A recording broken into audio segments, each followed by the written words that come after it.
fellas, welcome everybody to the Resistance Broadcast AcoNight. This is our third episode of this show. Thank you for joining us. If you are joining us live, that means you are on youtube.com/@TRB We thank you for that.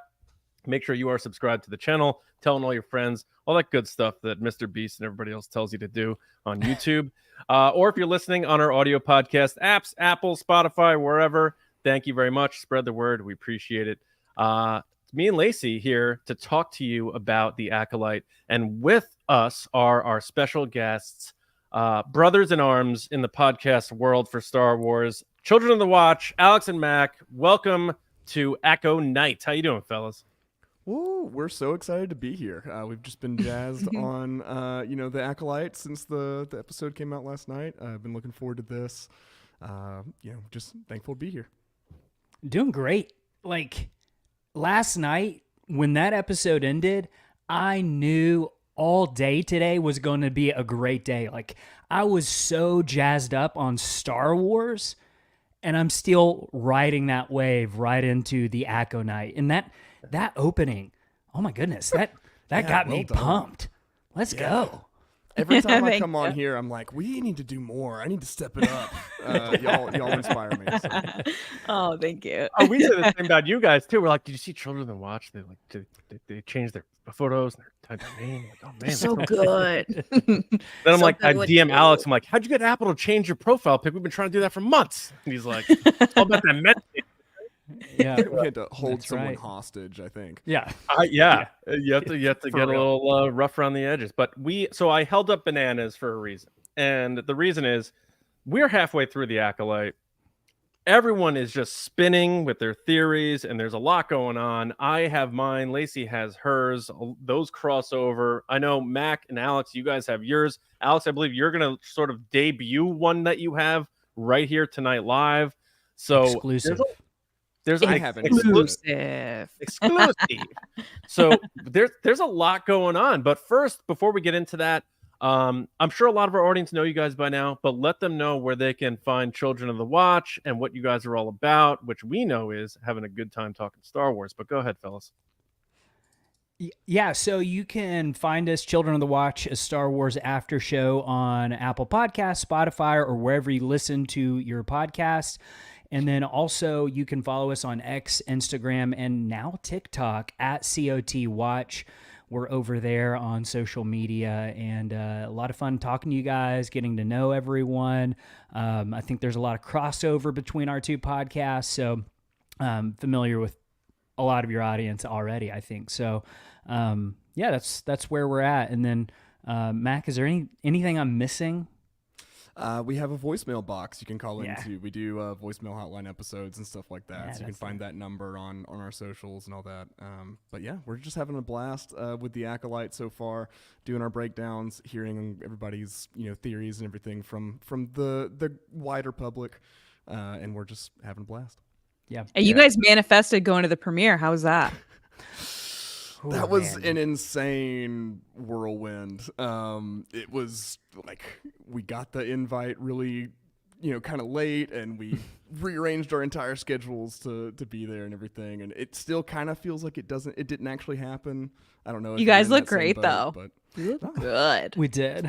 Thanks. Yeah, we really put some effort into a couple of pros. It was super fun. I think if we ever get that opportunity again, which I pray that we do, if we ever get that opportunity again, I hope that we schedule it where we go out a little earlier than the day of, because we flew out the day of, and that was probably a mistake. Was it a little too close call? Did you get there with enough time?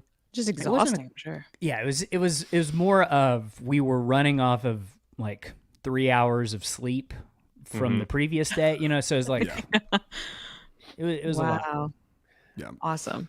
Well, hopefully you guys got some churros and had a good time and met a couple of famous people, and away you go. Truly would recommend it to anyone if you would recommend. 10 out of 10. Highly recommend. Truly, I couldn't think of a better way to watch Star Wars than in that room. So once in a lifetime opportunity. No doubt. awesome. Yeah, we were We're pumped very to see thankful. you guys be able to go do that, and yeah, hope for more. But yeah, so now it's time to get into this. Not a long episode. I think before credits, it was something like 27 minutes or so. But certainly a lot and very back heavy, of course. With and of course, listen, if you're listening or watching this, I hope you watched episode 4, called "Day" of the Acolyte, because we're going to talk about everything that happened. So if for any reason why you haven't, go watch it, then come back. But we assume you know. So the end, that big reveal, of course, the mystery Sith shows up with the mask, very dramatic entrance. I love dramatic entrances. Darth Vader always had mist. This person comes down from the sky. There's a lot Very of anime. It was very anime. yeah, and I think someone said Dooku did it in the Clone Wars, which I think I vaguely remember. But in the original Clone Wars series, the original, right? The old yeah. school, like blocky looking, Yep. like carved jaw, Yeah, like really that one. carved jaw. Yeah. Clone Wars, yeah. Yeah. But either way, Sith make great entrances. But before that, we have to say, rest in peace, Kelnaka. We hardly knew ye. Thank you, Star Wars, for flashbacks. Otherwise, we really wouldn't know Kelnaka at all. Besides, maybe he can cook a good meal. That's pretty much it. Scare some, do a Jonas little get off my deserves so lawn. much better, by the way.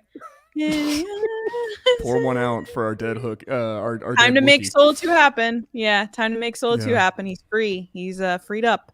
Yeah, Jonas is back in need of work, and I think him getting back into Chewie's suit would be a good thing to do, because they're not going to kill Chewie. We know that. Well, they can I just do take think the we'll head see and him switch again. it. We'll see him in flashback, right? Yeah, he'll be yeah. back Yeah. probably the end of next episode. He's got to or so, attack but everybody. We Yeah. still have to see him use his lightsaber. Yeah, of course. Yeah. But Yeah. Kelnaka will always live on as long as the AcoNight lives on. And we have the Kelnaka scale. We are rating this episode. So we're going to go around the table here, give our scores, give our average, and then see what our patrons logged in with on their score and hear from them as well. But we're going to kick things off with one of our guests. Alex, we rolled the dice. It was blue or red, and I rolled my hand and it landed on you. So Sweet. Alex, Thank you. You got to cheat Episode harder next 4. time, Lacey. Alex, episode Yeah. 4, 0 to 10. What do you got for us? So I know what Laura said last week, okay? That 7s is kind of a cop-out, okay? And I actually think, like, that is... The reasoning behind that is actually really good, because you've got to really think about it if you're going to give it something. But I gave it a 7.7, okay? Oh, nice. It wouldn't be that if it weren't for the last 5 minutes. Before that, it was going to be a 6 something, I think, because it felt really choppy. The editing, the pacing feels a little weird sometimes. John, you've mentioned this before on the podcast, that sometimes you feel the soundstage, and there's moments like that in this episode. But something happened when May went into Kelnaka's house. From that point on, all that went out the window for me, and it elevated it a whole point to 7.7 for me. That's where I'm at. I like the episode, but the ending was great. All right. I like that. That's cool. Yeah, and I think that's going to be a theme that we may explore. We'll see where the conversation goes, but we are finally getting the dark side introduced into a story where I say this a lot and people get me flack for it sometimes, but the Jedi are a little boring. Let's spice it up a little. So away we go. Lacey, you are up next. So what did you give episode 4 on the Kelnaka scale? I dedicate this score to Laura Kelly. It is a 7.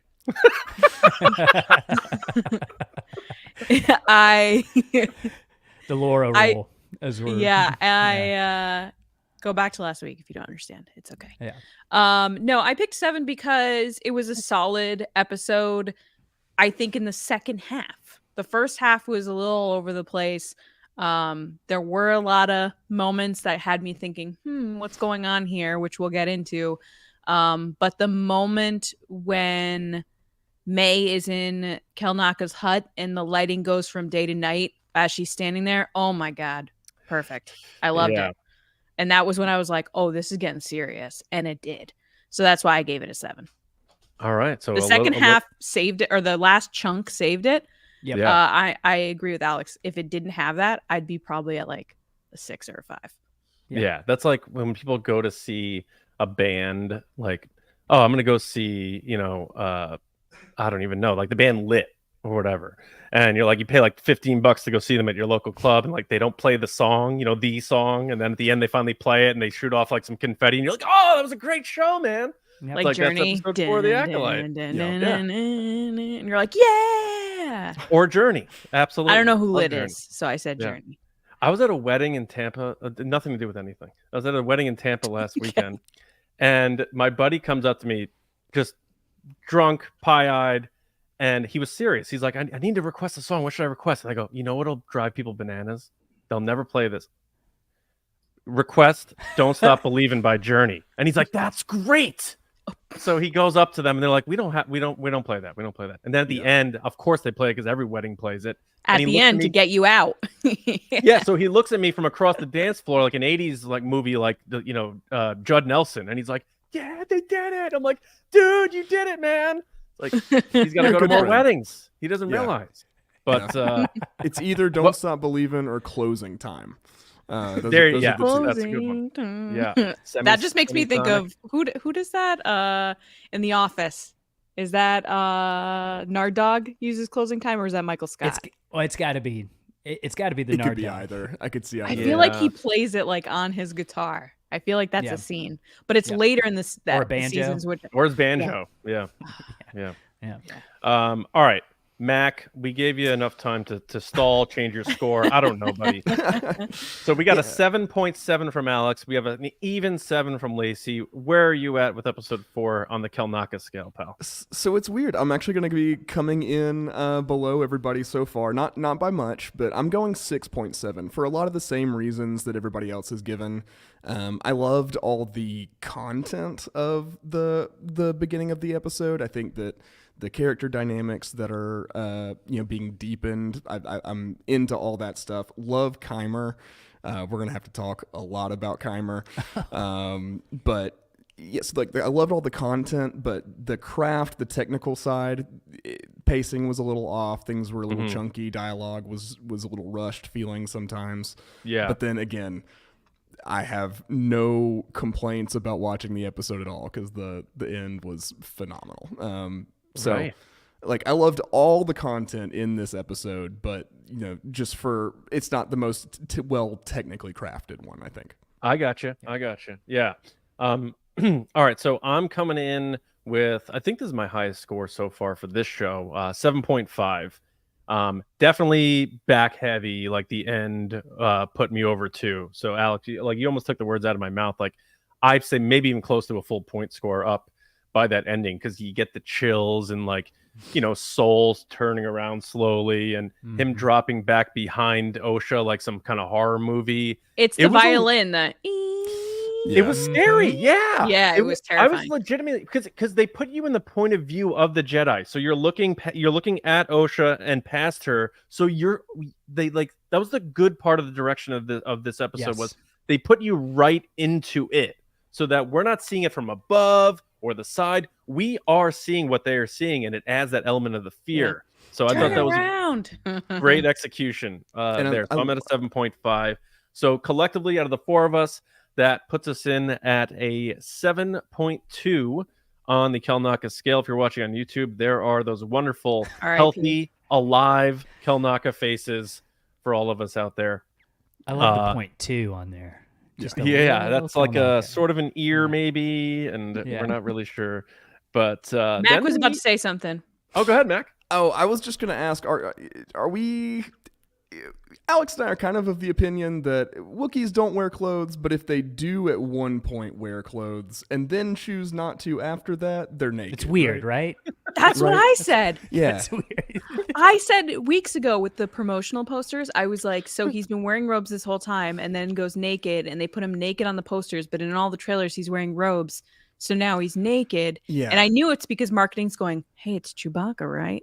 And everyone's going, hey, look, it's Chewbacca. And all the Star Wars people are like, it's not Chewbacca. Right. Yeah, he's naked. Yeah. Just Yeah. Like it's a choice at that point. Yes. Okay. Do you think as it's just long as one of we're those, all on the like, same page? he's in the wilderness and he's just like, or he's at home the most point. Out of everything we're seeing him in the present day, he's at home. You know, sometimes when you're at home, you walk around a little differently. I don't know, but I'm not blaming him. Not blaming him. Yeah, no I understand the choices. No judgment. It's on just Kelnaka. something that we've got to deal with. Of like, we're seeing a naked Wookiee at this point because you're choosing not to wear clothes, right? When you did. Right. That's a great point. All right. Lacey, we also checked in with our patrons for their score, and they were slightly above us with a 7.4. So there that is. So thank you to everyone who put in your score. We tabulated all them up, and we did grab a couple of comments, and then we will get to those super chats that we have on deck as well. But the comments on this episode, we'll start with Megan Polar. Hi, Megan. Thanks so much for rating and leaving a comment. Megan said, pour 9 out for Kelnaka. So a 9 from Megan. Really digging this episode. And she did sort of the salute emoji, which is becoming very popular now, sort of like a farewell to Kelnaka. And like Lacey said, hopefully Jonas finds some new gainful employment soon. Whatever they got going on over there. But the next comment, we have Mark at Decline Awakens. And Mark was on the other end of the scale. Mark said a 5 Kelnakas, or more like Kelnada, because he already gone. The editing in the show is really frustrating. So sort of echoing what you were saying, Mac, more of the production element of it is what's pulling it down a bit, not necessarily what's going on with the story. But we march forward, and thank you to all of our patrons. Now, Lacey, I know we had, before we dive into, we have to give away the Sith code. Let's just knock that out now. So we are running a season-long giveaway contest, and the prize, oh my God, this is why you got to watch on YouTube sometimes. Beautiful. Yes, that's absolutely beautiful. Jinx, Alex, you owe me a Coke. But the Return of the Jedi, Emperor Palpatine, Legends in 3-Dimension bust from Gentle Giant could be yours if you are enough of a detective and enough of a Sith to figure out the code. Now we're giving away the next number. You should have 3 numbers already. The 4th number in the Sith code is 7. So jot that down. Get it tattooed on the back of Sean William Scott when you lose your car. I don't know, whatever you want to do. But good luck to everybody on their march to figuring out the Sith code. Lacey, let's get to those super chats, and then let's dive into this thing. Yeah, do you want to read them out? Let's do it. Go ahead, you read. First off, we have David Ford. Thank you, David. David said, I love the introduction of Darth Venom. I don't know that I've heard that one before. Well done. A shameless plug for the Marvel Sony film. The Wookiee homage to the holiday special was a nice touch too. What was that? With him cooking? I imagine? Is that what that was? Because they cook on Life Day? He was cooking and he could not use a knife. I mean, Kelnaka does not know how to use a knife. Go back and watch that scene. And yet he got sliced. Yeah. What's the irony? Yeah, I know. Next up, we have Gary, 24 fan. Hey, Gary, thanks, pal. He said, Wednesday nights have become a perfect double feature. Star Wars Explained at 6:03. That's very specific. All right. And you folks at 8:30. I need all the positivity I can get. Well, thank you, Gary. And these two gentlemen here provide the same thing as well. So if you want to add a trifecta and make it a little podcast trilogy for yourself, I recommend that. But thank you, pal. Appreciate it. And then next up, Andrew Staley. What's up, Andrew? Love you, buddy. He said, great to have Alex and Mac here this evening. Really appreciate the work each pod crew does to bring me great Star Wars listening joy every week from TRB and COTW. So thank you, Andrew. Thank you very much, Andrew. And then we have Tony Rossi. Hey, buddy. Love the profile picture with Oscar the Grouch. He said, I can't stay, but wanted to drop in quickly to thank you for being sane. Tony. You better leave now, pal. Not tonight. Not tonight, pal. You want to get nuts? Let's get nuts. All right. Last but not least, we have Jolton Jedi DiMaggio. What's going on? Thank you so much. One of the best usernames I've seen. He said, I love both of your podcasts and the show, and I like the show so far, I guess he's saying. Can't wait for the fight between Vernestra and Darth Sol Luna. What is he, Jolton? What are you saying, pal? I don't know. I think he's making a play on soul and making it Luna. Yeah. Oh, so he's not Sun. saying Like that's soul his dark is side the... name. Okay. Yeah. Gotcha. Thank you, buddy. Very Appreciate clever. it. Yeah. Oh, we have one more. And one more. Haas. Here he is. He said, I hope your teleprompter is working tonight, John. Yeah. Thank you. We'll do it live. I'll write it and we'll do it live. All right. Okay. That should be that. So thank you very much, everybody, for those. And if you want your comment read in the show, keep them coming. All right. And Jolton Jedi DiMaggio did correct himself saying he said, I loved the episode. So very cool. Thank you so much. All right. Let's get into this thing. We like to warm things up by sort of going around and seeing if you had, it sounds like we know the answer already, but a favorite moment, shot, line, what have you from this episode. So this time we're going to start with you, Mac. Did you have a specific favorite moment, line, whatever in this episode of The Acolyte? So I'm gonna stay away from the ending for now. I think it's clear we're all loving the ending. One thing that I think was one of the most interesting things to me from the front half of this episode was actually the fact that Kalnaka has the same symbols in his hut that the witches like Mother Anastaea's group has. Yeah. Because when He's saw looking like that, a crazy person in a psych ward. right? There's several different reasons why, like explanations to why he's got those there, and I think all of them are pretty interesting. But yeah, it just really captured my imagination. It got me thinking: is he himself studying the witches' philosophy after encountering them? Is this some kind of he's trying to understand what happened with May and Osha? Who knows? But that was just something that really captured my imagination. I thought it was going to be just a sweeping, passing little shot, but then the show, wants us to focus and know that they're there too. So I think they could, that little clue could end up being really big later on. Yeah, one of the things we honed in on when we did our breakdown is, obviously there's the spiral symbol and it looks like a yin yang, but then we also discussed maybe it's a cell mitosis going on. Like it kind of looks like a cell dividing. Yeah. It kind of also looked like to me, the middle one kind of looked like a star map. Is there more to those symbols than them just being symbols?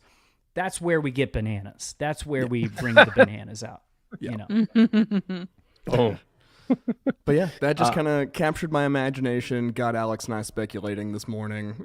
That's what I'm going with. That and those rabbit holes, like whether it winds up being something big or not, it's just fun to go down those rabbit holes. So like that's a part of why I started podcasting, was like speculating on the movies and just like really letting your imagination run. And George Lucas always said like it's all about using your imagination and stuff. And I mean, if this show, whatever the show ends up doing, at the very least, it has had us all spinning up here in our heads. So it's been a fun journey getting to play detective. So I'll never forget that element of it, regardless of how the show turns out.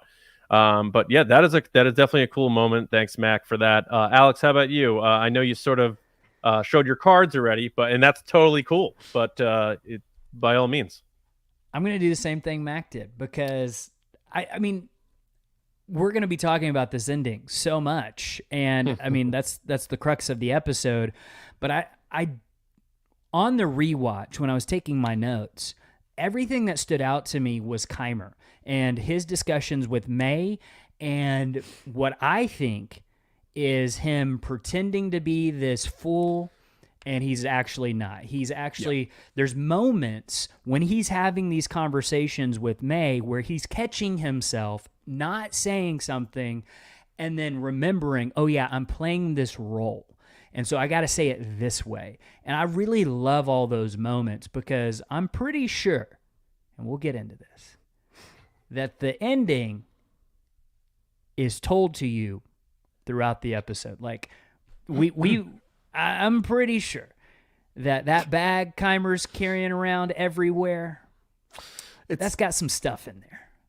That's got some stuff in there. Maybe a helmet, maybe a lightsaber, something like that. Yeah. Yeah. But I really enjoyed. He looks like a kid going to a sleepover. He's like, "Hold on, I got my stuff." He does. But those moments, I think, really stood out to me besides just the ending. Like if I'm gonna pick something else besides that incredible ending, it's going to be those moments. And I think Manny Jacinto did a really, really great job just delivering a really fun character where you don't really know, like, is he just another guy or is there more to him? And so I think he's great too. I think he's been very entertaining. And I hadn't really, full disclosure, like, I think I said this on the pod, I hadn't really seen much of his other work heading into this. So I got this like fresh experience with him and I've enjoyed it. So that's definitely a good pick there. Lacey, how about you? Are we all staying away from the ending because it was the best part? Where are you at? I guess I'm gonna be the lame person and say go back to what I just said earlier because I'm, still stuck on it. Is that shot of May where the light changes? Because there's nothing I love more about movies and shows than stuff that isn't CG. Yeah. That is in the physical space with the actor, and it's clearly they had lighting that they were changing throughout and look, I might be totally wrong and it might be CG. I don't think it is. But that moment where the lighting changes, it reminded me very much of The Force Awakens when Kylo decides to kill Han Solo and the light changes because the door shuts or the thing gets eclipsed. And then Rey's like turning around to see what's going on. And then he turns totally dark. And then that's the moment that he strikes. It reminded me very much of that. But it was different because she wasn't going, I'm now committed. She's going, oh, no, it's too late. Like, oh, no, I've gone too far. Right. And I think as we get into our crazy theories, I think May is just a prop to get to Osha. I don't think she is the main person that they're trying to get here, and I think they fell into the trap of this person. Yeah, it's and that's May realizing it. It's a realization of like, oh no, what have I done? May, I had one of my qualms with this episode was I felt like May, at least seemingly, she may turn around again, but flipped pretty quick. Like it was like. But that's how she was when she was little, too. She was like, I hate you. And then she's like, Osha, where are you? I know. The other thing is that she didn't know Osha was even alive. So, like, the entire time she's set out on this path, it was under the assumption that her sister was dead. With that new information, I buy the switch a little more because there is a recent event that is motivating that. Yeah, I mean, that is true. I think it's maybe how they presented it, where she's sitting there telling Kymir, like, I want this more than anything. And then she's like, you know what? Screw you. Yeah. You're hung up in a tree, and I'm going to go confess everything, and I'm out. Well, I will say, like, the thought of having to fight a Wookiee Jedi and kill him is not a fun With thought. no weapon. Right. With no weapon. After hiking all day. Really? I mean, I get it. I would also be looking for a way out of this. Of like, I don't know. He's going to rip your arms off. Yeah. Could happen. Yeah. No, good points. Good points. I think aside from the ending, my favorite shot, I'll say, was when it's very Lord of the Ringsy and adventure-y. They're walking down that hill, like grassy mountain. That's cool. And because I have felt some sense of claustrophobia with this show, which is ironic because they didn't use stagecraft, they didn't use the volume, but they did use sets. And you could tell that there were streets that were built out in UK or what have you. But and everything else was either a CG planet shot or a landscape shot, B-roll. But seeing them all walking this path in this very physical, wild environment added some grandeur to this episode for me, and I like that. So I think it was, what's his name, Basil, the little guy? Basil. Yeah. Him like sort of leading them Which down people this are path. saying it's a callback to Sherlock. The actor that played Sherlock for a long time was named Basil. So he's like a tracker. That's what people were saying. That's interesting. Fun. Okay. I keep thinking of the guy from Austin Powers, Basil Me Exposition. too. Yeah. Austin, that's my mother. He's a man, baby. She's a man. You've referenced Dude, Where's My Car, Batman 1989, and now Austin Powers. That's incredible. Thank you, buddy. I'm glad you picked up on it. See? Yeah, man. We're a dyad in the references. That's right. That is. So I like that. I thought that was really cool. And this episode overall was my favorite. So there's definitely a lot more to dig into, which we will now. So wait, can we talk about something we didn't like? Because I feel like I'm about Sure. to go on and on and on about everything I loved in the ending, and I want to be honest about something that I didn't like. I didn't like the bug scene for several things. I don't like bugs. So gross. I said that with Mandalorian with the spiders. Disgusting. I hate bugs. Fair. 2, they have all these wonderful model bugs on the trees and only one shows up. Just one? Only one wakes up? As soon as like one woke up, I was like, oh man, this is about to get real. And they're like, oh no. So they're all just They're like, check the budget. We got one bug. that's what I thought. I was like, so one bug. Yeah. It just doesn't seem realistic to me. Like one bug attacks and squeals and does whatever, and none of the other ones wake up. Yeah. Yeah. They agree. made a big point about saying they're attracted to light and stuff like this, where we could see them come back, like maybe on their for the night track. Yeah. So maybe so you can't use your lightsabers. Well played there. Okay, but I still think it's lame. Yeah, Give me more and that's for sure. so valid. Yeah. But I've got my fingers crossed that maybe we'll get that big swarmy sequence. And also, I agree with you guys, and I think that could like impact what happens, whether they pick up right after wherever they left off for 5 or not. But I think Osha touching that one woke it up, and then it senses the lights. It was like that double reason gross. for that. Yeah, it was. Well, why touch it? Why? Like, it's clear it's a bug. Don't touch it. Don't touch it. Isn't That's that a true with big anybody? bug. They're like, don't go in that door. That's Don't true. touch that. Yeah. Don't say just have something. to. Be quiet. Yeah. If anything is fastened to anything with red goo, stay away. Yeah. Maybe touch maybe we don't. Maybe we don't. Let's not. It's like it's sort of like Osha has this. She just has this inherent curiosity, and we see it in episode 3 when she's like, "I want to go explore. I want to go." And with the butterfly do this." thing, she's like, Yeah. So now she That's sees this true. bug. She's like, "Gotta touch it. I'm tactile." It's like Good Luke point. in A New Hope. What's that flashing? And Han smacks Yeah. his hand. He's like, "Don't touch it. You don't touch anything. Just don't touch it." And now maybe she'll learn a lesson. But yeah, I agree. That was a little gross, but it was still cool. I still enjoyed that because I feel like there hasn't been a ton of action to this point. There have been hand-to-hand fights, and a lot of the space travel has been very easy peasy. No space battling going on in this time of peace. It's Skyrim fast traveling, pretty much. Yeah, It's just kind of Pop point it A, in point cruise B. control, no issues whatsoever. Yeah. I don't see any pirates. I don't see any of those guys. So we needed something, and we got a little bit from a gross bug, which Star Wars has been known to do in varying sizes. But if we go right to the ending here, I mean, we can let's just get after it. So, Alex, Okay. I know you have a theory you want to toss out there. We have stuff we want to toss out there. But I grew up in a house of manners, and when your guest is over, you let them get their plate first. So take your plate and have at it, pal. Okay, so this is the exclusive for the Resistance broadcast theory. Is this what I'm sharing right now? exclusive. Exclusive. Okay, so Wah.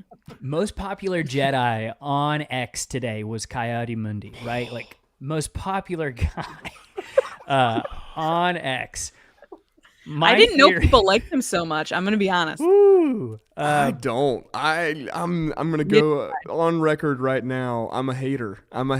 His favorite only good one flavor is the- ice. The only good thing about him is the meme where it's like him dialing in to like a Zoom meeting with the Jedi, and someone took the screenshot and he was at like the strip club. Like it shows him there, and it shows him like elsewhere. That is the only thing that I find comical about that character. Other than that, like he's just there to me. He's just a guy with a big forehead. Alex, before you continue, I am going to support what Mac is saying, and not because I don't want Mac to get canceled. So I am here to say that I think the Jedi are boring. First of all, second of all, Coyote Mundi stinks. I think that guy is a freeloader. I think he coasted his stinks, way. and I hate him. Not only that, he's always confidently wrong about everything. Yes. He's more Yord than Yord is. Yeah. He is. Yeah, he's got that big head, but not much of a brain in there. But yeah, go ahead, Alex. Okay. So here's kind of what I was thinking, because like some of the controversy surrounding this character is the fact that he said the line in The Phantom Menace that the Sith have been extinct for a millennia, that they've been gone for 1,000 years. He's the one that actually delivers that line. So he's present here kind of in this meeting when they're talking about May, and then they end up talking about this could be a splinter group. Okay. I think that was a really important line. And I think what's going to happen between now and the ending, I think most of those Jedi are goners in terms of the majority of them are going to die. And if they don't die, something really bad is going to happen to them and they're not going to talk about it. Okay. So that's kind of where I'm at with all those characters. And I think Coyote Mundi is going to be assigned to investigate what happened. And it's basically going to be the Mundi Commission. And he's going to look into it, and he's going to look into the past where Torben was possessed by witches, attacked by Kelnaka. Yeah, we haven't seen it yet, but it's happening. It's gonna happen. Exactly. And I think there might be more possessions to come, maybe in the flashbacks. He's just gonna write it off as Osha or May possessed them like a Jedi to kill all the other Jedi. End of story. We've wrapped this up in a nice bow. No Sith were involved. Everybody's fine. Everybody's good. And then he's going to deliver that line 100 years later because he's the guy that investigated it. He's the one that said, no, yeah, there's no problem at all. So everything's his fault. They're really coming across as like bad cops, you know, like the bad cops from movies. I like that it, you're though. like, ooh, they're not good. Yeah, that's a great theory. That is a great theory because it has to come together, right? It has to make sense. So I'm just good with it because we're pinning the entire blame on Coyote Mundi. So that works.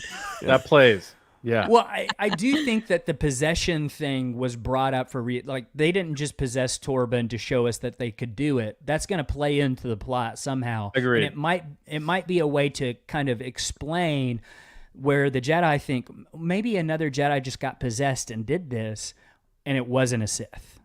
Mm-hmm.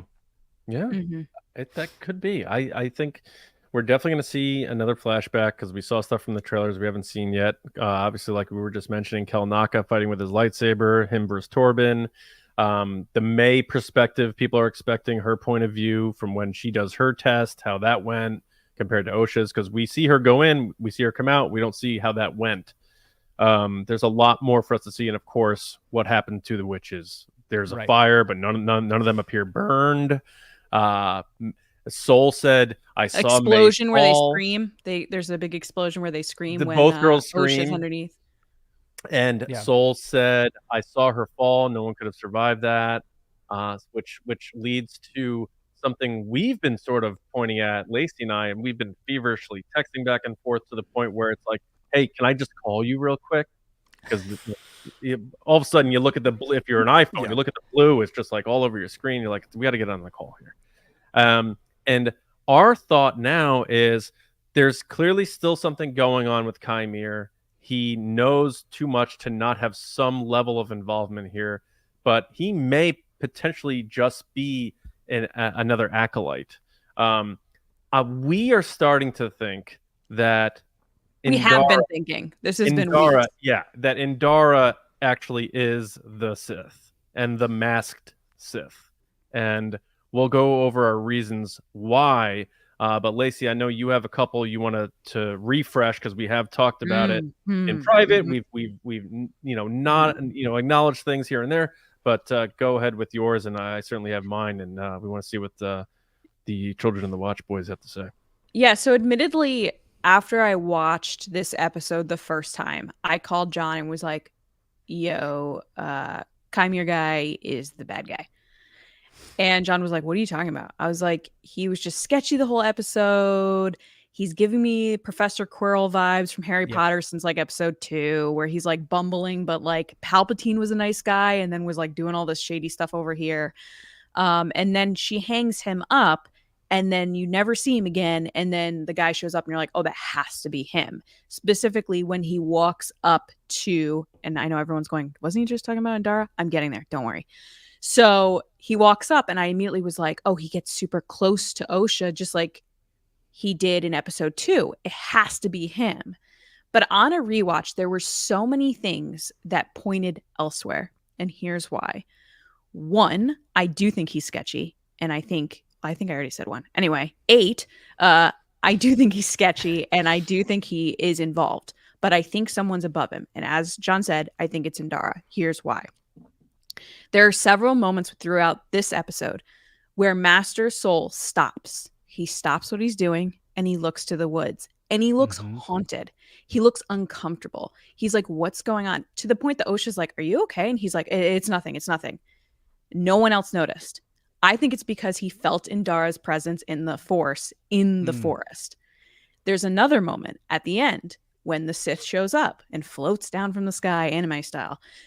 Like, even the cape was very anime. But he turns first before anyone else. He turns around and notices the Sith. To me, that's once again letting you know he knows who it is or has a sense of who it is. And the thing that kind of pushed it even further for me is I'm a huge true crime fan. I love true crime. I love like murder stories, which is funny because I hate horror, but we'll watch true crime. The way the camera comes around Kalnaka when he's dead, it's slashed across his chest and it's still burning. The hair's still smoking because it just happened. Like he had just died. The hair's still smoking. Yeah, gross. Burnt hair is the worst. Yeah. He looks very relaxed in his chair. Like he's not attacking anybody. He's not sprawled out. He's not missing limbs. He's right across the chest. And we see episodes ago when 2 random guys showed up at his house, he freaked out. He was like, get the hell out of here. Like, what are you doing here? Scares them, throws them off, whatever. Yeah. Why would he be so comfortable in his chair if someone's coming right at him with a lightsaber, unless it's someone that he knows? And my theory is if it's Indara, she's coming into his house. She's like, hey, the Jedi told me to bring you in. Because remember, Vernestra sent them to go get him. Yeah. Indara intercepts, says, hey, let me in. We're supposed to come. Let me keep you updated on what's going on. Right. Kalnaka's like, come on in. I was just making some food. Let me sit down. Or he's checking messages and let me put some clothes on. I'm sorry. Yeah. and they made it a point to say that he hadn't been responding to any of the I was messages. about to bring that up. So he probably might not have gotten the word that she got killed. And then there's more to it. There is the element of, that speech that, Jedi cannot be killed by blade or steel. And it's like, if it ends up she wasn't, that's sort of like a little nod. Clearly, they were speaking metaphorically there, but it is a nice little direct, literal nod. The fact that May doesn't know who her master is, that she doesn't know her identity.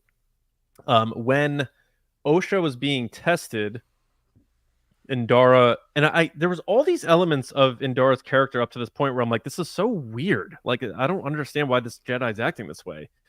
And she says, like, let's continue the tests because she wants to find out how strong with the Force Osha is. Because, like Lacey said, we think Osha is her real target. And then other aspects too, like May, and if Indara killed them all, May probably witnessed it, and that's why she accused Indara of attacking the unarmed in the very first episode. Because Indara says the Jedi do not attack the unarmed, and she says, yes, you do, because she probably saw her do it. And then a little bit later in their fight, May says a Jedi doesn't raise their weapon unless they're ready to kill. And Indara probably says oh, I'm being a little Sithy here. And she lowers her lightsaber. And I remember being like, why would you listen to somebody who's there to try to kill you? Like that, like Obi-Wan cut off a dude's arm and it wasn't even the dude he was arguing with in the bar. He cut off the other guy's arm. It's like Jedi, they're not going to listen to you that way. So I found that to be strange too. And can I jump in really quick? Because there's a comment I just want to address in the comments from Neil. And Neil says the only issue with this theory is her body would have been picked up by the Jedi. Wouldn't they sense her possibly living? Luke Skywalker cut himself off from the Force. Nobody knew where he was. So that answers your Force question. 2, yes, they would have picked up her body, but at the same time, they didn't. They didn't have her body anywhere Qui-Gon Jinn style, for everybody to respect it, give her a proper burial. They just tell Soul, hey, Soul, she's dead. And everybody kind of just takes her word or their word that it happened. You never actually see her dead. And as we know from Star Wars in general, no one's ever really dead. And then because everybody, including some of the haters, had issues with her dying via a tiny blade, she could have easily used the Force to slow the blade down so it didn't go as deep as you think it went. Yeah. Just keep in mind that Palpatine tricked a whole galaxy into falling under his tyrannic rule. I think someone can get away with killing themselves through someone else and tying up the loose ends to seem like they're dead. And Alex and Mac, just hang with me 3 more points, and then I want you to shoot this idea down. Please do, yeah. Banana style. So Vernestra insisted that May was trained by a Jedi. Yes. She said, I can even tell that watching a hologram. Who's the Jedi? And then Osha is clearly strong with the Force. Indara wanting Osha. That's why, if you remember, like episode 1, I think they said she was the one who wanted her to stop training with the Jedi because she wanted her for herself as a Sith. And lastly, just dating back to like a couple of years ago when Leslie Headland was like, they first introduced this show, she said it's going to be a female-centric Star Wars story. She also said it's going to be a Sith story. If the Sith is the biggest part of the story and it's going to be a female-centric story, you would imagine that the Sith will end up being a female, a woman, whatever, what have you. So a lot of these things just seem to be adding up. In addition to the final thing, which I think Lacey talked to me on the phone about, was you had said, with May falling and Soul saying like no one could have survived that. When she fought May, someone did fall off the balcony and Indara stopped them and eased them down to the ground. Possibly what she does with May to save her from dying. So, Alex, Mac, how bananas is this? Should I eat a banana at this point? Can I just make one quick thing? Yeah. Bam. That's great. That is a great point. Great point. Left hand Force push for our audio listeners. You got Carrie Ann Moss on the left as Indara and the Sith on the right, holding out the left hand for the Force push specifically. I don't think that's super uncommon if you're holding a lightsaber in your right hand, though. Mac! Okay, so I'm gonna let Mac take this, but I do want to say that I think we're actually on the same track. Yes. Except we're gonna add a slight difference to it in terms of, I think we're still saying he's eating the banana. Chimere is we call him the Sith who laughs, the helmeted Sith. That's who we refer to him on as the podcast. But the question is, who's his master? Because we think he's the Sith apprentice. We have honed in on Indara being his master, and this whole show is a interplay between we're literally seeing the rule of 2 play out before us. Yeah. Okay. Yeah. Yeah. So we're definitely on the same wavelength with you. I think all the points you're making, maybe except for the Force push one, I think are so valid. He's like, sit down, John. I did those screenshots with my iPhone SE, Mac. Okay, that's incredible. I am also rocking an iPhone SE, so that's amazing. And I should get a good 3 more years out of it or so. Me too. But so we're definitely all the points you're saying we're there. Just that we think it's more likely that if there are 2 Sith at this point, the apprentice is going to be the one who's going to be more visible. He's going to be the hand, he or she or they or whatever.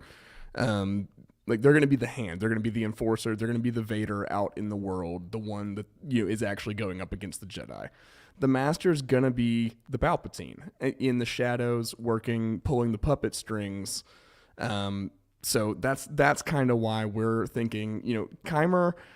This episode, some of the things he says, I'm almost positive he's training May. Like he's trying to instruct May in a way, and he you can almost visibly see him getting frustrated, trying to conceal his identity while also getting his point across. And stoke her a bit too. He's like, Oh, she mentioned some guy, Soul, and clearly he knew that May had an issue with Soul, so I think he's trying to like keep that fire going in her with these little jabs. Yeah, and you know, if May and Keimer are truly both at the Acolyte level, we don't see Sith cooperating like this. Like they would be in competition. They would be rivals. True. So I don't think there's Keimer would be helping. What's the in way benefit he of is. Keimer to help? Yeah. May at this point is kind of where I'm at. But then, yeah, I agree. Like when he's hanging upside down, I think we actually see a glimpse of who Keimer actually is when he says he'll kill you. And he says it in a way that's completely different from his character previously. Like, regardless of if he's the Sith, the Masked Sith or not, I think he's hiding something, and it's not necessarily him. Now, I agree. Similar to when how he said like, "You look like her," like that creepy. Yeah, That's what I say. He gets super, close. Yeah. I think you guys are totally right. There are two. Yeah. I think you even see that in front of your face in this episode because Kelnaka was killed before Kymir's character, if he's in the mask, which I don't think he is, gets there. Kelnaka has to be killed first. So Kymir's currently hanging in a tree. Say it, Mac. Mac wants to say it. Go ahead. I don't want him to say it because I don't want it to be true. Okay, go ahead. Are you talking about the other person who broke off for a minute around this time? Yes. Soul is the only other person who left the group. Oh, come on. He was missing for a period of time in this episode. Oh, you think Soul went in and killed Kelnaka? I don't actually think that. Bring in the bananas, John. If we're examining the forensic evidence like a murder case, then we're examining all possibilities. But I don't seriously. But at the same time, you do see Osha leave 2 episodes ago and show up at a crime scene, and they're like, "What?" And then Yord's like, "She didn't do this," and everyone's like, "Okay, whatever, guy." Shut up. Yord. God. I will say, I appreciated Yord in the first 3 episodes as this like he's stuck up, he's square, he's all those things, but he's playing the C-3PO comic relief bit. Like, it's ridiculous because he's ridiculous. He just kind of seemed ridiculous in this episode. I think maybe because of the writing and that kind of stuff. So I liked Yord in previous episodes better. Yeah. Okay, do you want to get the most bananas John and I have gotten? You want to get most bananas? Okay, hold on one second. This was a Photoshop that I did earlier today. Oh gosh! Wait, I'm gonna. Oh my god! Hold on. Yeah. Okay. I need to take a line from Lacey on this episode, which is, can I just say one thing real quick? And that is, Lacey she made this on her computer, and for whatever reason, took out her iPhone that's probably better than an SE and decided to film her screen instead of actually just downloading the thing she spent all that time making. But I will do an actual screen recording. I was on my laptop at the time, but like I was matching up eyes because the eyes of the Sith are very specific in a certain location. So I took a similar image and threw them up there because here's why I think there's 2 people. Because in some of the clips of this same character in the trailers, they have full long sleeves. If you noticed in this video or in the episode, this person has a tank top on. They have no sleeves. So to me, it seems like there's 2 of them. And this one was a little jacked. I'm not gonna lie. Like what you need to do is bring up the very hands. Dirty. Look at dirty. the hands. Because the hands might we need to see Indara's hands here. That's true. But yeah, I think if there were 2 people, go to Carrie Ann Moss's Twitter or Instagram account, and she has a clip of her doing kind of lightsaber tricks. Yeah, she's looking pretty buff. Not gonna lie. Look at the video. I've seen Carrie Ann Moss. I shouldn't, I don't like to gloat. I've seen Carrie Ann Moss open a non-twist off beer with her hands. So take that. The other thing too, and if we step away from the actual story itself, as a marketing pop culture person, you're not going to sign on Carrie Ann Moss and then kill her in the first 5 minutes. Take it to a step where you're sitting in a marketing meeting or a pitch meeting where you're sitting down with her and you're like, look, we want to bring you into Star Wars. And she's like, awesome. What do I do? And they're like, well, we kill you in the first 2 minutes. No, they're never going to do that. they're going to be like, we have a huge story. You kill yourself. But wait, you actually don't get killed because later you come back and you're the bad guy. And Carrie's like, hells yeah, I'll do that. Come on, guys. To me, that seems pretty obvious. Yeah. I'm definitely, on the same page with you there. Yeah. Like, you don't bring in Carrie Ann Moss to just get 5 minutes out of her. Yeah. Which is why all the complaints are going to be funny at the end of the series. At the end of this. Right. I think we live in a world where I think we're both right. In the sense of, I don't trust Indara. The way she was introduced, Max said this on our breakdown, it was almost like a mob boss. Like, she was surrounded by people who got up and fought for her, and we didn't really understand. Like, that's not something I've ever seen happen for a Jedi. A Jedi would jump out and stop that. They wouldn't let a whole cantina full of people go fight for them. They would do something. Yeah. Right. But she didn't. It's almost like a mob boss type thing. And then you've got the thing with Chimera, and it might be a red herring, but I actually think it's both. I think they're both the Sith. We're seeing the rule of two being played out before us, and maybe they're both trying to get the same person to become their new apprentice. I don't know, but I think that's what's going on here. I really like the theory too that they're both in the mask at different times. I think I do too. thematically that's fun. That works with the fact that we had a trick, right? Actor Everybody thinks twins. it's everyone's like, oh my god, it's one person, but it's actually two people switching off the mask. Yeah, I like that. John always brings up Scream every time. It's a mystery and there's two people. What do you? I'm not doing brain surgery here. Yeah. But I'm glad you said that, John. Okay. Brain surgery I do want to bring up this point. Is like I've seen a lot of people say it's too obvious it's Chimera, and I agree with you. I think it is for us, but like for a general audience who might not be looking for those clues, I don't know if it's super obvious to them. Right. Because we're crazy. We exactly. are. Exactly. Yeah. So like.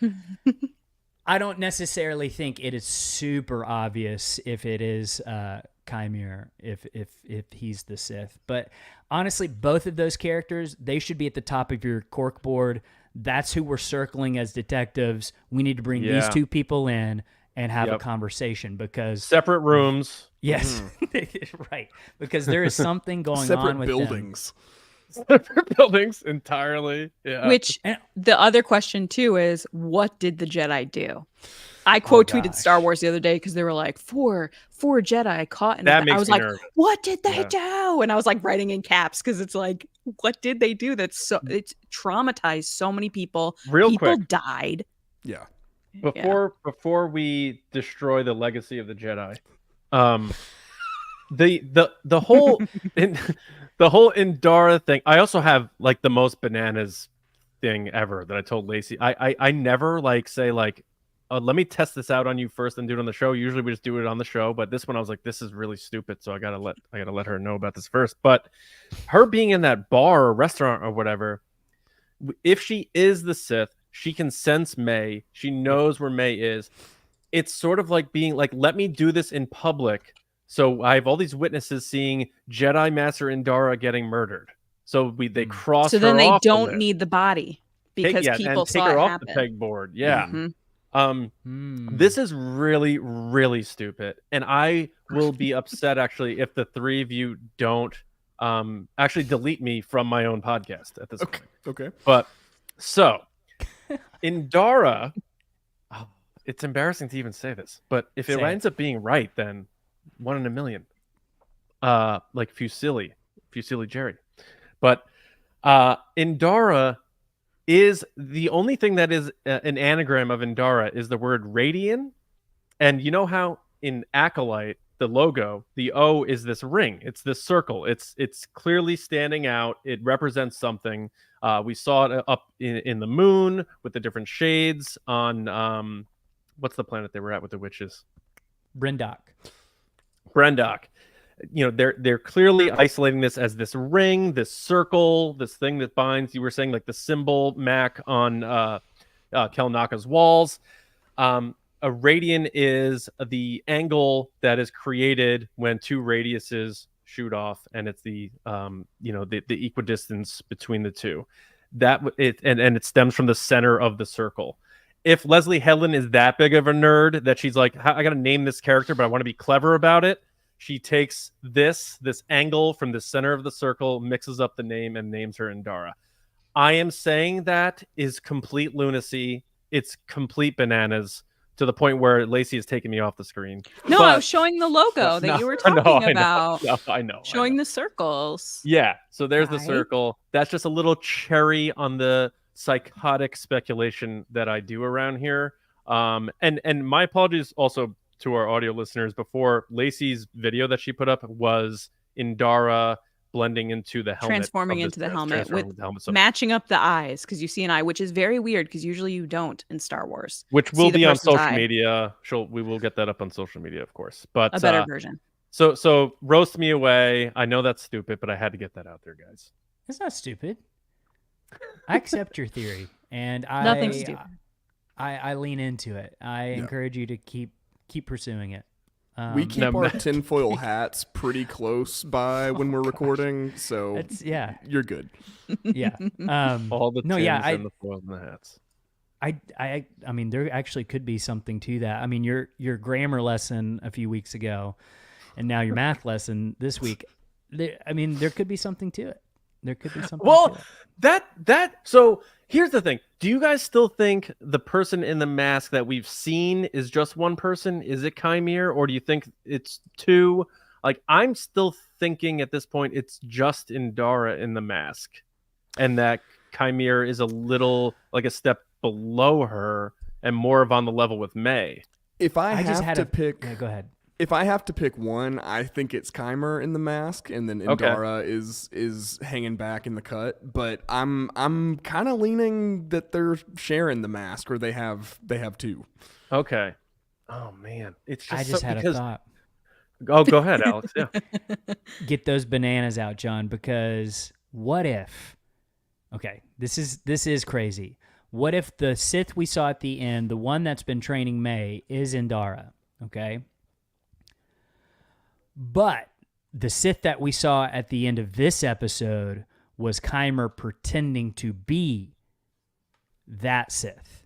In the sense of, I think you're right, Lacey. If you go back and watch the end of the first episode, are they wearing long sleeves? Mm-hmm. Okay. In the trailers, they are too. The shot where the Sith turns around and looks at Soul, long sleeves. Here, and then deliberately short sleeves. Yeah. So what if this was like, I don't know. Like, I don't know why that would happen, but that seems overly complicated now that I say it. So I don't know. I think I'm also doing geometry anagrams, dude. Let it rip. This Sith seems super powerful, just from like being able to push that entire group of Jedi back and stuff. So I wouldn't think it would be someone masquerading as one of the Sith Lords. But I like where your head's at, Alex. Thanks. The only thing that still ties me to Chimere being in the mask is what I did bring up last week about sort of the presentation of that there, the way they speak was very similar between the Sith speech and how Chimere spoke, and how Chimere used the word absolution, and how he would end a sentence with a word and start the next sentence with that same word. There's a lot of patterns there, but I was also sort of thinking like, the Sith do pass things on to their apprentices, and it's just like Palpatine said, he taught me everything he knew. He could have just been reciting things that she had told him. So it could still be him in the mask. It could be her in the mask. Either way, I think we're onto something here.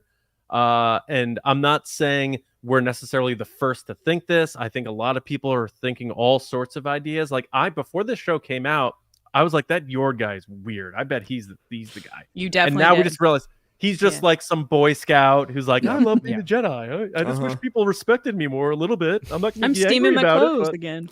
Yeah. And then it's Chimere, and now it's Indara, and we're only halfway through. Yeah. So it's just like, I don't even know what's gonna happen in the second half.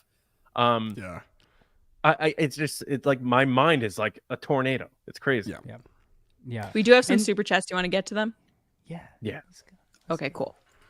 So Neil's up. What up, Neil? He said, one of my favorite podcast combos. Really great to see Alex and Mac on TRB. Thank you, TRB and Cot Watch, for providing quality and positive analysis each episode. Lots of love. Thank you so Thanks, much, Neil. Neil. He's the best.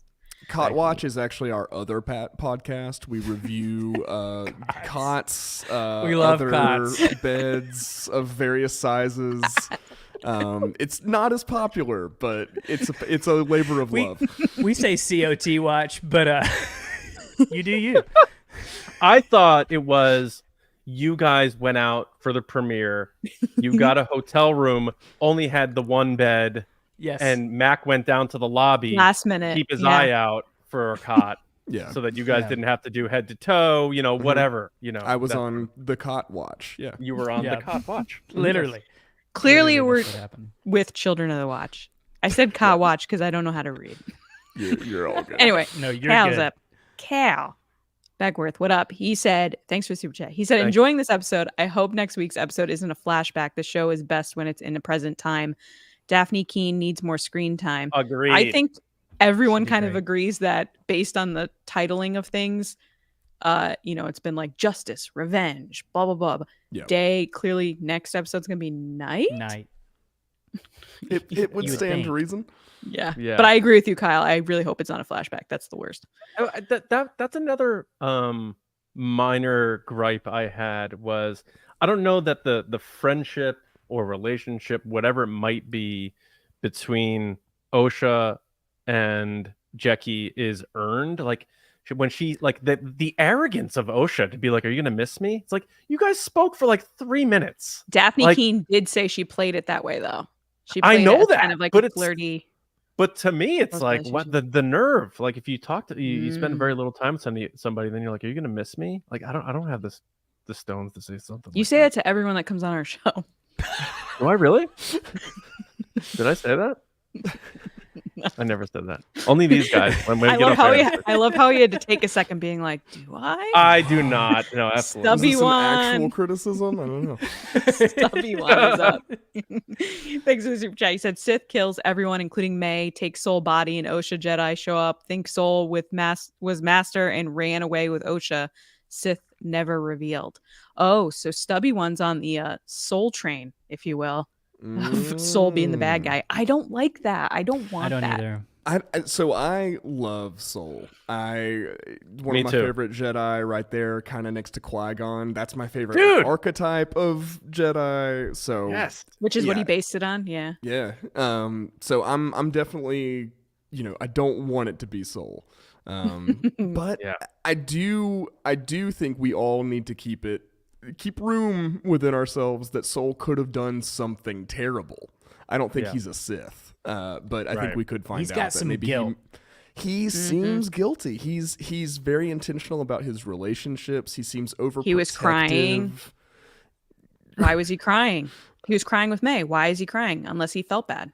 I mean, Yeah. he's obviously got like some hang-ups around something that happened. So I think we do need to be prepared to learn some unflattering information about Soul. But I don't think he's a Sith or anything. That's I fair. agree. I don't think he is either. You gotta not like you can't have twists that like that'd be so severe because I feel Yeah. like Soul is sort of like in this like new understanding that the Jedi are flawed even during this time of peace. He is like the beacon of like Yeah, you gotta have that a North guy Star. is never going to waver. He's our guy, and that's why I hope he survives this series and perhaps goes on to maybe do other things that isn't tied to this direct narrative. Because I think he's a very popular actor at this point. After Squid Games, he's in his early 50s. He's been around for a long time, but he's new to me. He's new to a lot of us, Mhm. and I think he's one of the standouts of the show. And if he perishes in this season, I think season 2 would be just so hit hard by that, or anything else they could do with this character. I hope they don't make the mistake of killing a cool character too early, specifically in this instance with Master Soul. Yeah. Agreed. Yeah, I just Next think- is yeah. go ahead. Sorry, Go ahead. I think we need to prepare ourselves. No. Well, come on. I agree everything you said, John. I think we need to prepare ourselves for Pain. pain. Yes. So I do have to say there is a comment on our Instagram live stream from Blue Milk Latte who said Leslie said that she cast Soul based on his Squid Game performance, and he does have a slightly evil turn at the end of the show. He does do a couple sketchy things during Squid Game that like are morally questionable. He's a good dude though in the end. Of course, but he still does stuff for the betterment of himself. Somebody's done something. We got to find out that somebody has done something, because the Jedi, like, there is a big secret that all the Jedi are hiding. The ones that were on Bryndock all know. Somebody did something terrible. Torben drank poison instead of atoning for it. I'm picturing just telling the council what it was. Yeah. I'm picturing Mac walking in with like that old timey like detective hat and a pipe, and just looking around the room, and be like, somebody did something. Well said, Detective Mac. What else, Detective? I'll get back to the you. outposts, But somebody in did all something. the Outer Rim. She had to walk into mine. Yeah. Super chat from Terry. What up, Terry? He said, I still want the Rashomon effect and get the other sides of the flashback story. I think that's coming. I just don't think it's the next one. Mm-hmm. Thank you so much. Next is Darth Snips. What up, girl? She said, over 250 people watching right now. Let's all go hit the like button and show TRB some love. Amazing show. Love the TRB fam. Thank you so much. Yes, please subscribe, turn on the notifications. That's like a tricky thing YouTube sometimes switches up. So remember to turn that on. Yeah. I don't care.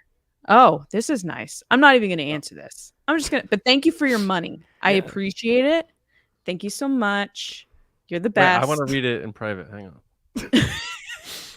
I'm like, joke's on them. They gave you money. I don't know. I'll take those $5 and go get Marilyn a taco Monroe or is something. the profile picture? I know. Marilyn Monroe would never be like that. She'd be so Back lovely. from the She'd dead. probably. Anyway, thank you so much for the super They don't chats. care. Thank you so much for not caring, and thank you so much for buying me a latte. And you're now put in timeout. Yeah. Enjoy that. Yeah. I'm actually going to buy that latte at Disney, so joke's on you, pal. Take it right back. I'm going to Disney in October with my family. I'm going to spend $4.99 on something. Dedicated to you. Yeah. Thank you so much, though. Appreciate it. Thanks for watching. Tell your friends. Yeah. That's how Howard Stern got famous. Most people listened to him, hated him. So away we go. And here's the way to do it from Harry. I'm not going to say his whole name, but I personally do not like the show, but I'm here to soak in the positive energy. That's right. That's what we do here. Yeah. We have a good time because life is short. Why would you focus on the negative? For sure. Thank you, Harold. Harold? I'm not going to call him by the fake name. You should. You These should. people- Go ahead. These super chats are getting bananas. That's what they're getting. Jeez. Is that Slavic? Bolzania? I think it is. All right. Someone in the chat's like, maybe you'll read it if someone super chats you a grand. If someone wants to super chat in $1,000, sure, Go I'll ahead. read it. Yeah. Yeah. Go ahead. Yeah. I'll read it so you guys don't have to. All right. I'll read it so you guys. Sounds good. Yeah. Yeah. All right. So other elements of this episode, I know we really went to speculation nation on terms of who the Sith is, which is what most people are doing. But are there other aspects of this, rather shorter episode that you enjoyed or like scratch your head about? I will say I thought this show has attempted some humor, but a lot of it has fallen flat for me. The Basil stuff felt like they were like, we just want to remind you that we're still Star Wars and it's still fun and a little campy and that sort of thing. It reminded me of, a New Hope vibe. Or maybe even some prequel vibes with Basil. I thought those scenes were really cool, and I thought how they animated that creature was really well done too. Yeah. Do you guys know what he smelt on the ship? Someone's asking in the comments. What did he smell? Wasn't that like his robes or something? Yeah, I think it was just a piece of cloth. Oh. A piece of his robe. It looked like the yellow. He went naked, so he's just like, I'm out of here, Jedi. Mm-hmm. Yeah, he did. No pink slip, just robes dropped. Yep. Didn't even need to get sliced by Vader to do it. What'd you guys make of Kofar as a location for Star Wars? What was it? A little too Forest Moon of Endor for you, or what'd you think overall with that location? It looked too much like Bryndock to me. Yeah. It's like it didn't distinguish itself a little, besides the bugs. It felt a little close to Bryndock. A little more jungly when they actually went in the forest, but kind of looked the same. There was like the one kind of tree that really stuck out that looked kind of alien. Other than that, it just kind of looked like somewhere I could drive to. Looked like a good time. Yeah. Yeah, it looked like Oregon. Yeah. Like, I've never been. I don't know. Oh, it looks like that. Yeah. Oh, Or Vermont. Yeah. Anyway. Oh, I've been to Vermont. Yeah. Mm-hmm. Lots of So- trees. Alex and Mac, I want to ask you guys as we probably approach the end of the discussion here. We definitely have a few more things we can talk about, but in terms of the master plan, because Vernestra said, I feel May is only a small part of her master's larger plan, a plan difficult to see, some sort of shift to tip the scales. I had been thinking like the only way, and it goes with that whole thing, like you can't kill a Jedi with a weapon. It's sort of like they need to culturally change how society views the Jedi in order to defeat them. Yeah, they need right. to weaponize the people against the Jedi. Yep. And I thought that that's the way that they would approach that, because a max of 2 Sith versus the Defense Department for the Republic is a tall order. You need to do something to turn people on them. So that's where I kept thinking this possession thing, let other populations or other cults or whatever you want to say witness Jedi doing terrible things, so that they tell people and they tell people and they tell people. And maybe that's more of what we're going to see with that, second half of the Bryndock flashback, is seeing them do those horrible things. And, see why Torben gets the scar, see the Jedi fighting each other, and maybe walk away with some sort of narrative that the Jedi created some sort of massacre. Are you guys sort of on this like, deep rooted political societal angle from the Sith, and that's why they use that narrative of you can't kill a Jedi with a weapon? Metaphorically, no, you have to do it much deeper. Yeah, it definitely seems like almost a lesson that's gone through kind of a game of telephone to me. Like by the time it's reaching May, she's taking it very literally, but she's misunderstanding. I'm definitely thinking it's more talking about like you have to attack the concept of the Jedi in order to actually deal a blow against them. Like physical weapons don't do anything. You have to come at them systematically. You have to tear down who they are in the galaxy's eyes. So yeah, but I think by the time it's reaching May, she's confused, and that's why I think Keimer was getting more frustrated, because he can't just be like, hey, I'm your master, here's what the lesson actually means. So he's frustrated in that she's not getting it yet. I also think too, this is something that we've kind of talked about on our podcast a little bit, is that you've got to think at some point at this point in the timeline, 900 years since the Sith has been in hiding, they've got to start thinking, when are we going to do something? Like, was the plan always for Palpatine, like, wait until we can get someone into the Senate and then become a chancellor? Or did he just seek that out on his own?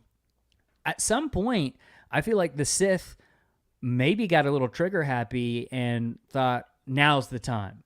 And then someone's going to have to the other Sith is going to have to clean it up and be like, we're not ready yet. You know what I mean? And that might be what's going on here too, in terms of like, okay, like you think that it's time to start taking out the Jedi right now. We need a little more time, and you've messed some things up, and now I've got to clean up what you messed up. Ooh, yeah, I think that is interesting. I mean, I think so. This is 100 years, right? Yep. Back. Yeah. Roughly, And it's like this, whatever happens here and whoever's doing it clearly don't end up being the ones succeeding. It's Sheevy Babes and it's Darth Vader. But this sort of being, step one of how to take down the Jedi, and then Palpatine through Plagueis takes those stories, those experiences, and say, this is where they screwed up, this is where they succeeded. Yes. Maybe we need to get into government. Maybe we need to turn this powerful Jedi and then do the other things you did, and then we succeed. Because when we get into the prequels, the Jedi are, I think, still respected, but not in the way we're seeing them here from the public vantage point. There is sort of that, oh, Jedi, you know, like they have more of this sort of vulnerable but also questionable elements about them in the prequels that are definitely different and a departure from this. And I kind of wish we saw more of regular people in this show in how they view the Jedi, so we can have that perspective. Yeah, I agree. I think there's a big piece here that we discussed earlier, which is they want Osha. I think they wanted Osha from the moment they tested her on Brendok. Mm-hmm. And you have that Torben moment where he's kind of very solemn about it. And he's like, oh, we're just taking some blood. Come on, let's go. Like, he knows what's already going to happen. He knows a conversation took place about her leaving anyway. And then what happens after that, which I think we talked about it last week, John, which was her mother basically fights the Jedi. She's like, oh, yeah, we'll have a chat that you can leave. She was never going to have that chat. The chat was, you're not taking my kid. And then they get into a battle, which we will see eventually. But I think the plan was always to take Osha because she's more powerful than May. Yeah. I think May's just wielding it more openly. And now she's shown up again. And they're like, oh, forget May. We want this one. And I think that's turned it kind of like Anakin. It's the same thing. Like as soon as Palpatine knew Anakin existed. Because Indara, the first episode, and they were like, Master Indara didn't want her to continue her Jedi training. Like, and like she all was that the stuff. one that suggested she drop out. Yeah. And was so cold to her, but then in the bar to May in the cantina was like, my child. I was like, what? That tasted weird when you said it. Yes, my child. Yes, my child. Yeah. My like Janosch and Ghostbusters too. So weird. I don't want, because I know we're kind of winding down the conversation, but have we talked about, like, there's one dot in the flashback on Indara's eye, but in the present there's 2 dots on her eye. Dude, let it rip. I saw that somewhere and I couldn't find it again. So if you know, like, lay it on me, because that is interesting. She killed 2 people in prison. That's what I mean. Yeah. Well, it could maybe it signifies it's almost kind of like a tease from her character of like right now in the flashback. Too far away. In the flashback, I'm the Sith apprentice, but by the time we see her in the present, I've got 2 dots because I'm the master. I don't know. Like, I just hope it's not double twins. Where it's like Indara, there's like Indara the Jedi. Yeah, let's not do that. Like Max said, we have to prepare ourselves for everything. That's true. So if they hit us with, and that's why she wanted the kids, is because she was a twin, and like Indara really got killed, but it's like the Sith is like this version. I hope they don't do that either. That stinks. So I hope they don't do it. But the whole 1 dot 2 dot thing, like I know I dropped a lot of I thought it was a mole because I have a lot of moles. But it's like in Multiplicity, when Michael Keaton clones himself, they have like a number 2 and a number 3 and a number 4 behind the ear. So. Pizza. So she does. She has 1 dot when she's on Brendok, and she has 2 when she's in the cantina. I think that's important, and I think it confirms she's just a Jedi in the sense of like she's just a Jedi who died, who did something bad.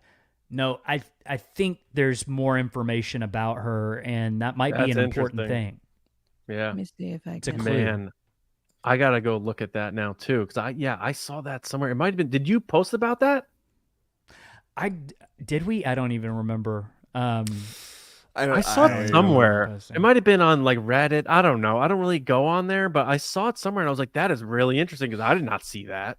Yeah. So that is another wrench in this that it just makes it all the more suspicious and all the more intriguing. Do you?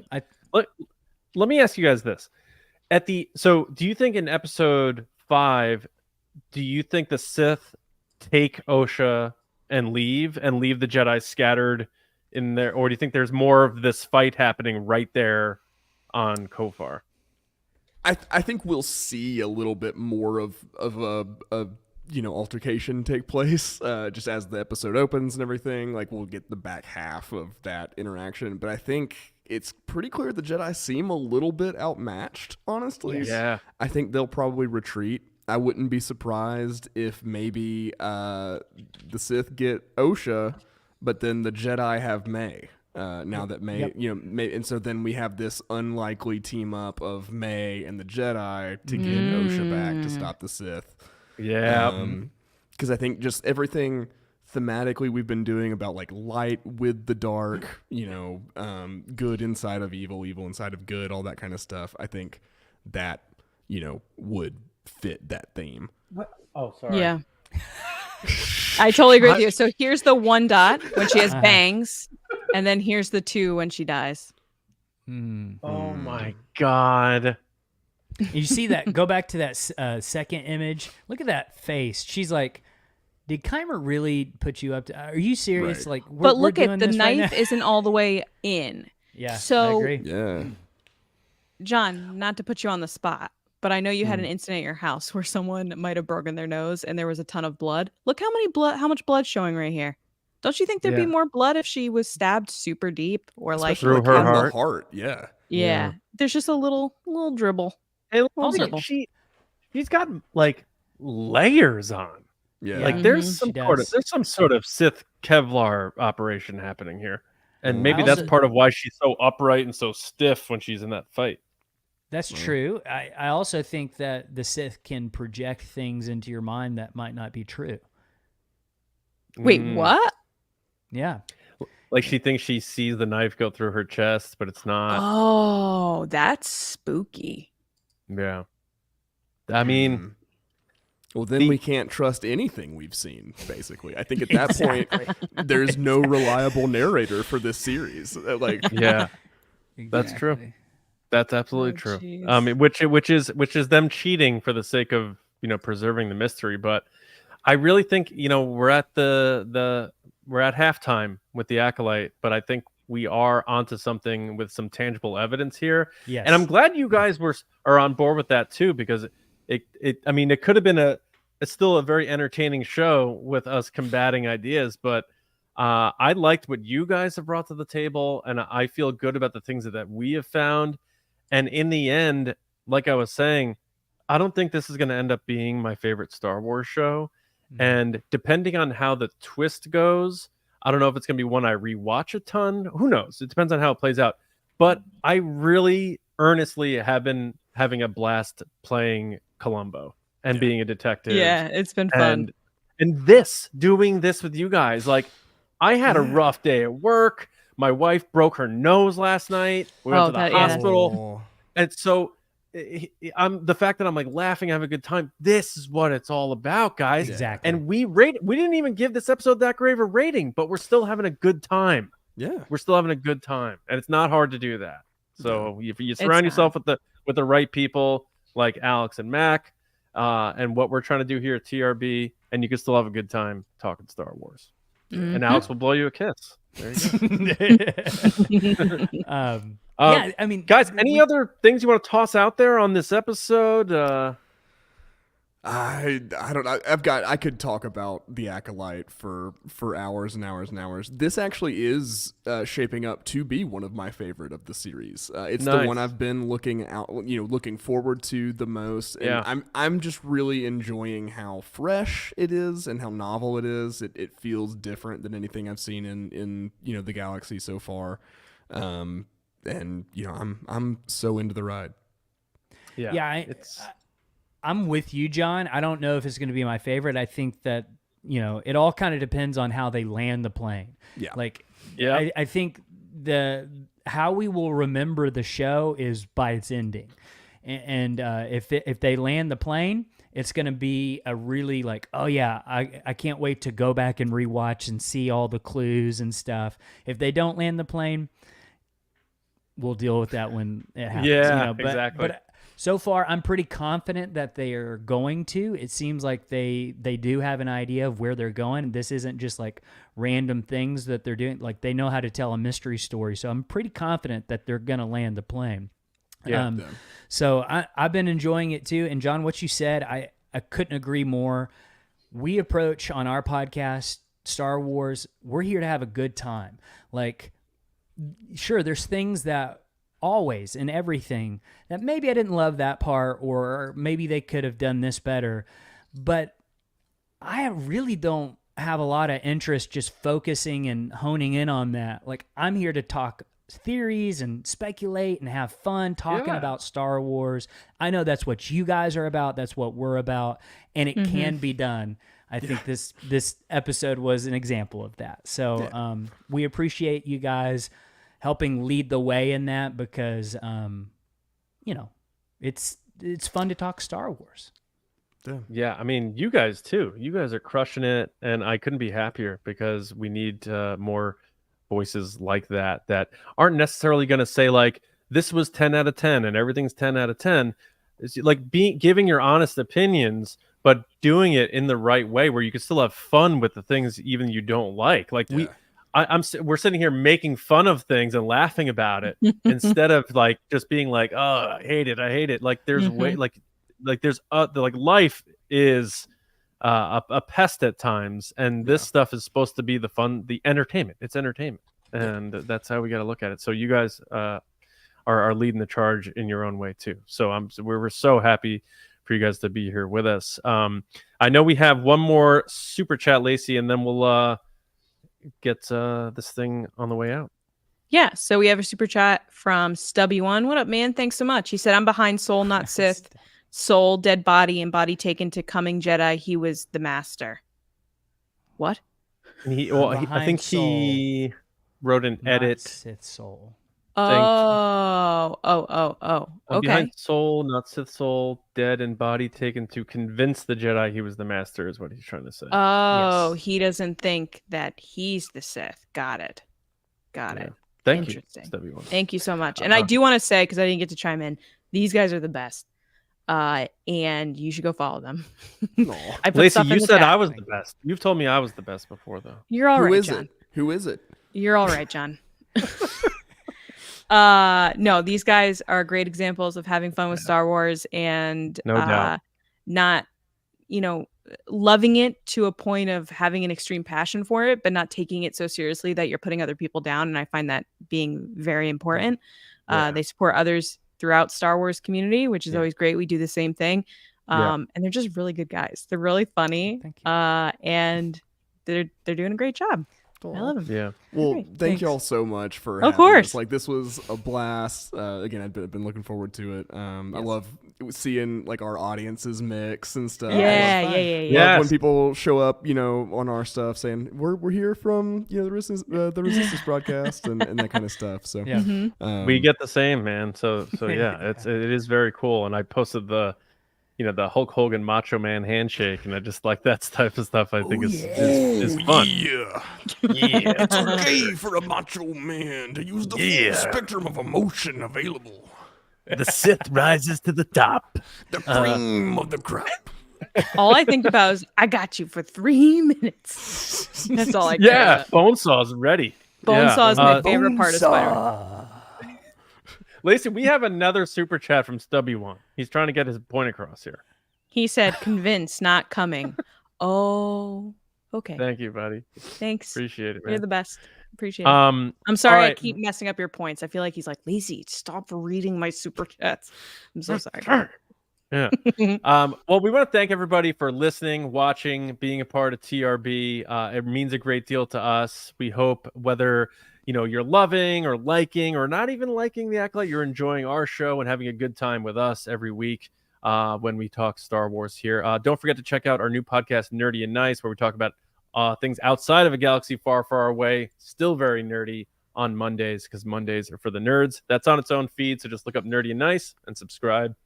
For us, TRB podcasts on all social media apps. And we have a Patreon. If you want to support us, head to patreon.com/TRB podcasts. A lot of exclusive content over there for you. A great Discord server, a great community. Check it out. Sign up. And we also have more things coming your way from that regard. But a special thank you to our movie star generals and our silver screen spice runners: Carmelo, John Reese, Jetta Rosewater, Frank Grande, Nick Kratz, Chris Morales, Brian Smith, Danny, Mike Ramori, Brendan McLaughlin, Sneaky Zebra, Dave Hornack, Jolton, Jedi DiMaggio, saw you before, Colin Cormier, David Probus, Neil Shaw, Kendall Gellner, Andrew Staley, Jeremy Myers, and the Fort Worthian, and everyone who listens, supports TRB. Thank you all so much. Gentlemen, Children of the Watch, Apple, Spotify, YouTube, everywhere. Plug away once more where they can find you and give you a hard time about your awesome theories. Yeah, for sure. So we do scene-by-scene breakdowns of every episode of Star Wars TV pretty much as soon as it comes out. So for the Acolyte right now, that's Wednesday morning, so you can listen to us in the morning, TRB at night. Right. It's a good twofer. But yeah, and then we also do voicemail hotline episodes, so people can call in. We love hearing people's voices, getting thoughts, theories, speculation, all that. So it's just kind of like a not midweek, but in between release carryover. Oh, nice. A little tied over. So Lacey, we got to call. We got to leave a voicemail. yeah, I was great. literally just thinking in my Yes. head as I'm listening to you guys talk and monitoring the chat. I was going, I should leave a voicemail this weekend. Do it. Do it. Do it. We got to leave a Yeah. voicemail. Well, now I can't. It's not going to be a surprise. I'm going to do a fake voice. That's weird. That's- Why would you do that? We have people. The theatrics in the voicemail box gets. The Oogie Boogie I've Man heard a from Only couple. It imagine, gets dude. crazy. Nightmare Before Christmas called Yep. once. Yeah. People want to know what the number is for the voicemail. Oh, it's 205-259-6675. Do we both have it memorized now? It's Yes, taken we like do. 5 years. Yeah, I think it's taken 5 years for both of us to get the number memorized. So, All like right. with the voicemail, kind of what we say is keep it under 3 minutes. If you mess up, hang up, try again. We'll use your best one. Don't worry about it. How many? Very cool. What's the most takes someone has done? 10. I've personally seen up to 4. Oh, 10. Oh, 10. 10. Wow. Last week was Was it- 10. Like, I love the Wow. commitment. That's a commitment. yeah. That is cool. For me, Johnny Hoey on X. That's pretty much where you can find me talking Yankees baseball, Star Wars, and other stuff that I like. My movie podcast, Just Like the Movies, and like I'm saying, Nerdy and Nice, with my co-host Lacey here. Lacey, where can people hit you up? People can find me on social media at Lacey Gillerin and on TikTok at It's Lacey Gillerin, where I talk about Star Wars and will post my terrible photoshops that you'll be like, no, that's not a thing, Lacey. You know they're not terrible, so just stop it. Just stop. Confirmation bias. So yeah, make sure you are subbed to us and of course Children of the Watch. Let's keep pushing the good people in the Star Wars community and let's keep having a good time. But that does it for us here. Alex and Mac, thank you guys again so much. This has been amazing. You guys rock. You got to come back. This was a good time. for sure. Oh, yeah. right. How many almost bananas do you have anytime. left? Skeleton Crew. 3. Skeleton Crew. I can't wait for Skeleton Crew. Oh my god. 3. How many did you eat? 2. You ate 2 2 bananas Are during the your show? potassium levels at a more Yeah, you feeling good? manageable? I got potassium coming out of my. Potassium. Yeah. Yeah. Yeah, I think it works. Out of my potassium. All right. You guys rock. That's it for us here at the Resistance Broadcast. So we'll be back with you next week to talk about episode 5 with Kevin from Toying Around, right? He was I in the guess chat it's- tonight. Kevin, what up? Kevin, we can't wait to have you back. We're going to talk about episode 5 and probably just debunking all of our awesome theories tonight. Hopefully not, though. But from us here at the Resistance Broadcast, until next time, as always, we'll see you around, kids.